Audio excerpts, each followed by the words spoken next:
Hello and welcome to a special little video from myself, AdamClaire87. I wanted to give you an insight into how I build Doom 1, how I have been building Doom 1, how I've done the first episode, and the process I go through using DoomBuilder 2 and Slade 3 amongst other things. Doom 1's been my very first big project with regards to Doom. In fact, it's been my first project at all. It's been a massive learning experience for me. So hopefully this will give you an insight. First thing I'm going to do is show you how I've been putting the music into it, and I've been using a handy little program called Slade 3. This works with all manner of different game files, however I'm using it mostly for Doom. The music I've been getting has been through the Doom Metal WAD, along with other bits from 331eRock and some independent artists who are thanked in the descriptions and in the text files associated to the mod. I'm sure you've all been playing the downloaded version of the release beta of the first episode. Along with that, I'm going to open Doom 1 itself with all my lovely files in it. To move the music, all I'm simply doing is copy and pasting the relevant files. That's now the second episode, and all the music associated it ready to go. Save that, quit app Slade. For the majority of my work I've been using DoomBuilder 2, specifically the GZ DoomBuilder version. As you can see, I've already done 2 of the maps here. To get the maps into one big thing, it's simply a copy and paste. I'll open Doom WAD, take the next map on my list, in this case E2M3, click and drag the whole thing. DoomBuilder is brilliant for this, for moving large amounts of sectors between maps, so anyone who wants to use parts of Doom or Doom 2 in their maps, you can literally click, drag, copy and paste. I'll open my Doom 1 WAD, find the exit for the second level, which is here. I can check that by going into 3D mode. And I'm just going to paste in the next map. Now, the problem I've got with this one is the entrance is actually at the top of the map, whereas I want to place it sideways on. So I can turn it and move it that way. Nice and simple. I'll give it a bit of distance to make a transition later. And there we have it, my third map is in. And about the same level by the looks of it, which is an even better bonus. I'll just put a quick connecting corridor in.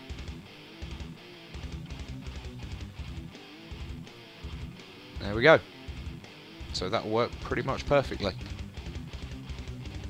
Okay, next thing I'd do is I'll copy all the things in. So if I save my map, reopen the original, select things, and copy everything.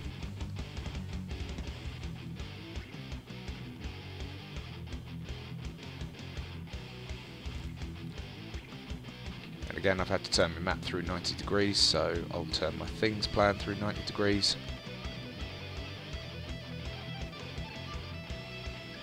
And line them up. That's everything in the map as it should be.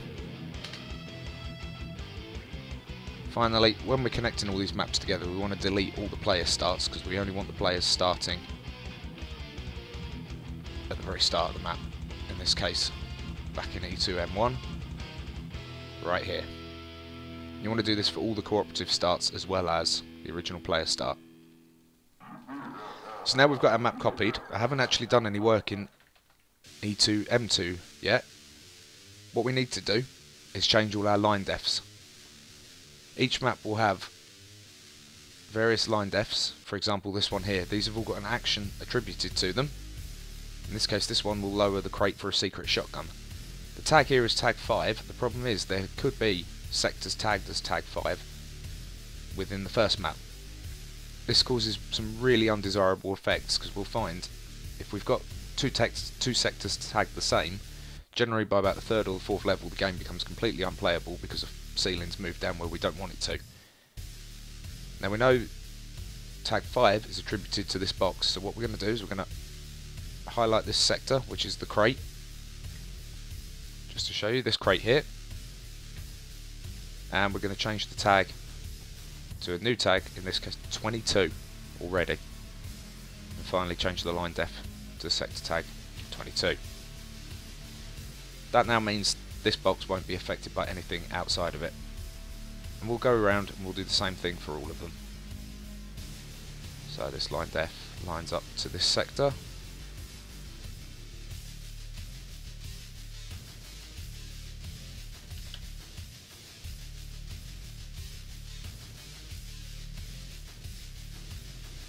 When I get it right. And there we have it. That's 2 of them done. Now I'm going to fast forward a bit, I'll do all the rest of them, and then we'll look at the keys.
Okay, and we're back.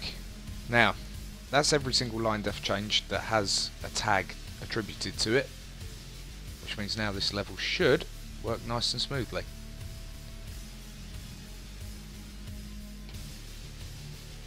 One thing I have already forgotten to do is add the things in, so I'm going to save Doom 1.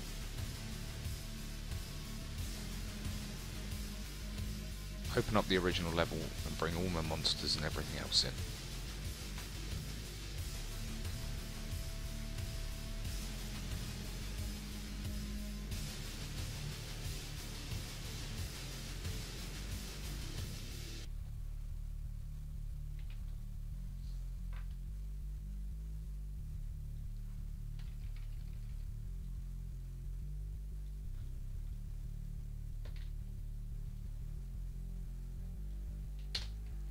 There we go.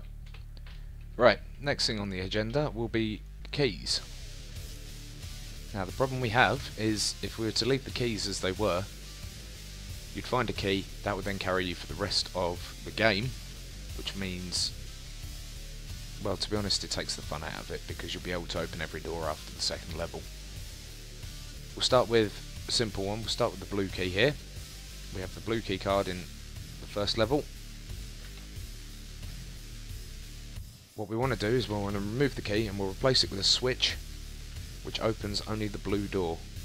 The blue door being this one, I believe. Yeah. So I'm going to build a simple switch, as I have done in the first episode. Give it some sides so that we can texture them and raise our switch out the ground.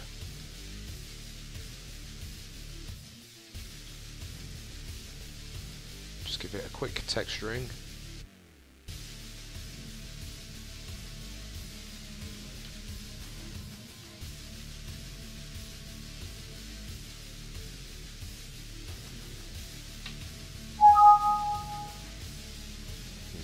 Love that sound.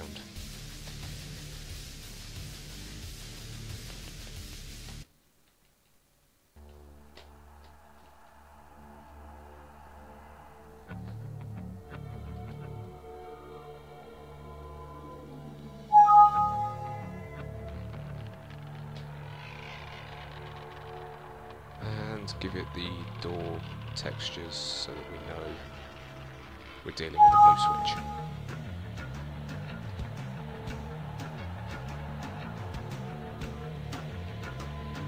There we go. So now we're going to get our blue door, remove the fact that it's a locked door, and tag the sector.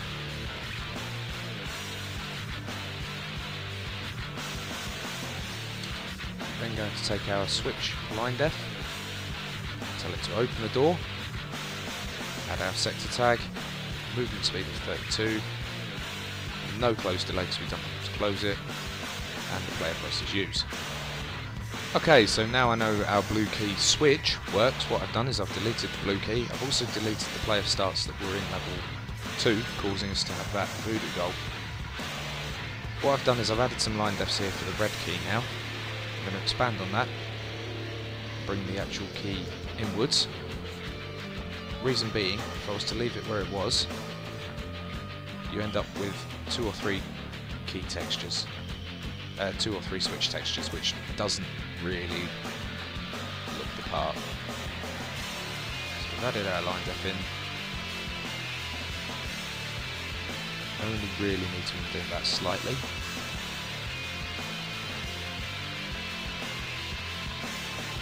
And just move it around so it's nice and full. There we go. So now we can bring our floor down.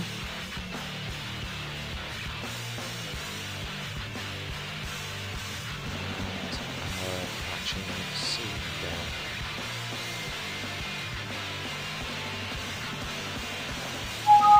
Add in our switch.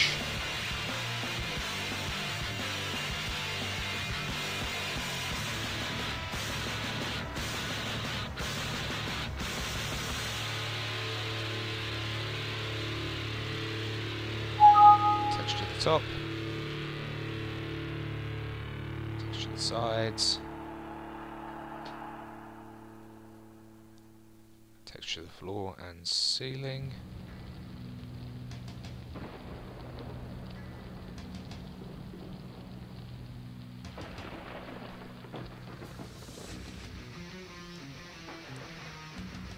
And add our red door lock textures.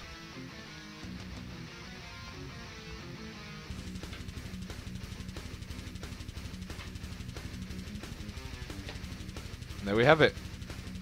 One red switch in place. Same thing again then. All I'm going to do is I'm going to find the red door, which I know is here. I'm going to take away the line defs so they now have no tag. Tag the sector. Could you describe a typical Slayer fan? And give our new line def an action.